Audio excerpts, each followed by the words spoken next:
Matthew, I know you love Tyler Shuck content. Sure. So we're gonna keep it rolling. Let's listen to Juwan Johnson on the Shuckmeister. I'm shucking interested. When you feel like your quarterback is confident, that gives a lot of other people confidence. And so, just knowing that he's going out there playing with a lot of confidence, playing with a lot of swagger, playing with a lot of moxie, I feel like that's kind of the biggest thing and what propels an offense. I think when you have someone who is not as sure and really just making the decisive things, I feel like that's kind of hard. And I feel like we've kind of embodied that. I mean, I feel like we've had that all year, but it's just obviously when Tyler's in there, he's just out there, he's just gonna play some ball. Yeah, Number one, is Juwan Johnson okay? it's fine. I think that was shot on a potato in a white room. It does look like it's a hostage video. Yeah, I'm very a little concerned. bit. Like he's just like in his plain Barrett? white room. He's in sunglasses. But you know what?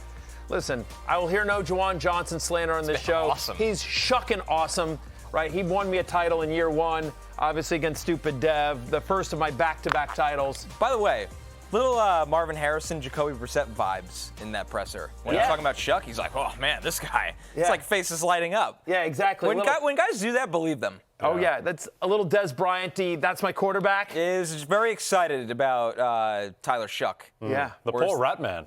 Getting Yeah, him directly Ratty thrown Ice. on the bus. Yeah, it is what it is. Tough scene for him, but Juwan Johnson plays tight end.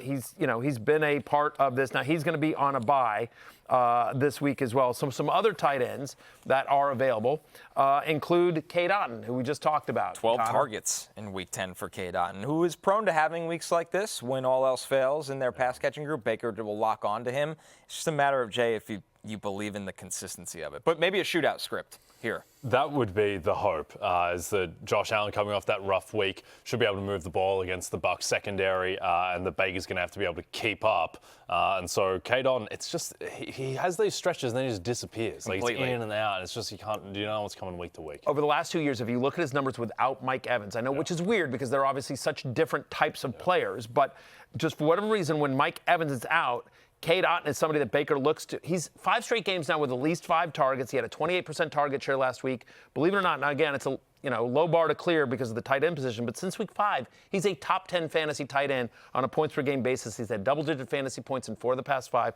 Again, he's more of a floor than a ceiling guy, but just, at the tight end position, that's all you're hoping for. Another more floor than ceiling guy.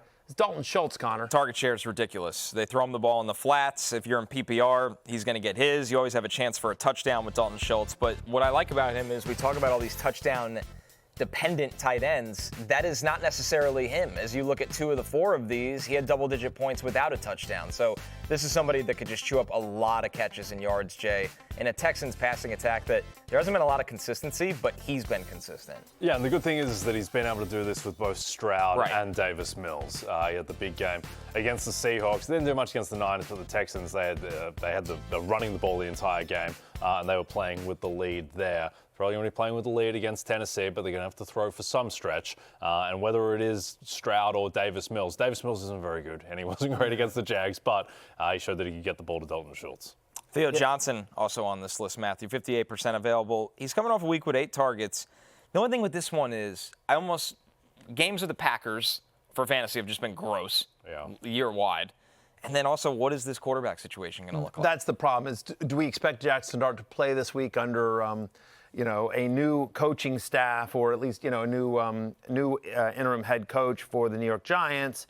The other thing is he's been very touchdown dependent with Dart. Like, they use him a lot on the goal line. All that said, 25% target share last week, season highs in receptions and receiving yards. Since Dart became the starter, he's averaging basically 12 fantasy points per game, has a 20% target share, and is also a top 10 fantasy tight end on a points per game basis. I'm with you. The reason why we have him below Cade Otton or Dalton Schultz is we don't know what the quarterback situation is going to be. We don't love the matchup at home against the Packers this week, which are all just sort of these ugly slogs. But I do think Theo Johnson has some talent. I liked him out of Penn State, Connor. Second year, seems to be developing. He's somebody we talked about in the preseason as a guy that what we knew the Giants liked a lot. All right, and he's a pass catcher first at tight end that's developing the rest of his game, and he's got good size and athleticism in the middle of the field. It's just This one feels like, to me, if the Giants came out today or tomorrow and were like, we're going to give Jameis a look, I'd be like, maybe. With Russ, there's just better options. Yeah, no, I agree. Fantasy-wise, real-life-wise, Jameis is just a lot more exciting. Jameis going up against Micah Parsons head-to-head. Why not now? Yeah, we've seen Russ. We've seen enough of Russ. Russ had the one game against Dallas's embattled defense. Outside of that, it's really been a mess. The other thing that's so weird is that it's just been such a terrible season for the Giants. They just fired their head coach. Like, the fan base is angry once again. And, I mean, like, it seems like the reporting is that, Joe Shane is going to lead the... He's leading the coaching search. He's leading the coaching search. So they're like, apparently they're not fully cleaning house. And so the fan base is like, what is going on with this? Why wouldn't you start Jameis Winston, who the fan base loves, who everyone loves? Yeah. At this point, it doesn't matter. You're not going anywhere this year. So, why not give Jameis a start and just have some fun with it? Yeah, maybe it gives a bump for the locker room. Yeah. That, Russ just doesn't have right now. Dart gave that to the locker room. They looked different when Dart started to play. That's going to be up to interim coach Mike Kafka. So we will see. I like Matt Kafka, by the way. Yeah, I want to see what he could do. Yeah, let's see what he could do. Colston Loveland also on our list at 54% available. Jay, obviously we were expecting a little bit of a regression week, but still 4 catches for 55 yards. Yeah, I think that's kind of all you need and what you would expect. So Colston Loveland has turned the corner. Caleb Williams, I think, gets looking progressively better and better as well. More comfortable in this offense. Minnesota's a difficult matchup, but there should be game script enough for Colston Loveland to be starter worthy. To recap the top tight end targets, Dawson Knox also on our list, Matthew, just because of the status of Dalton Kincaid. Yeah, he might be banged up. Now, they use multiple tight ends. They use Jackson Dawes as well, but we do like Dawson Knox. Had a 77% route participation in Week 6 once Dalton Kincaid went out. So you see it there on your screen. So Juwan Johnson, he's not playing this week, but he's available in over 50% of leagues. He's our top pick if you don't need somebody this week.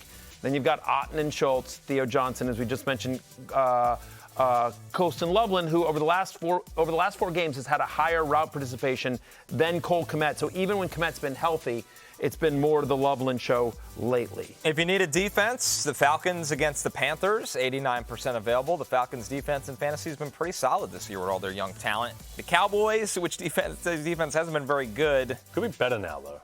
You have Quinnen Williams' debut.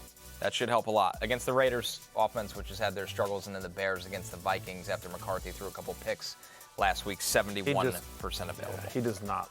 He does not look ready for prime time.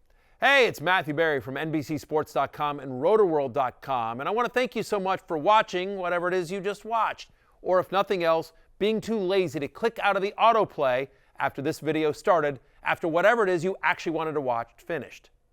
But now that you're here, I'd like to take a moment here to ask you respectfully now, okay? I'm asking you respectfully to subscribe to the NFL on NBC YouTube channel. You'll get the latest Roto-World fantasy news headlines, all sorts of great shows, including my own Fantasy Football Happy Hour. So go subscribe now. Again, I'm asking respectfully.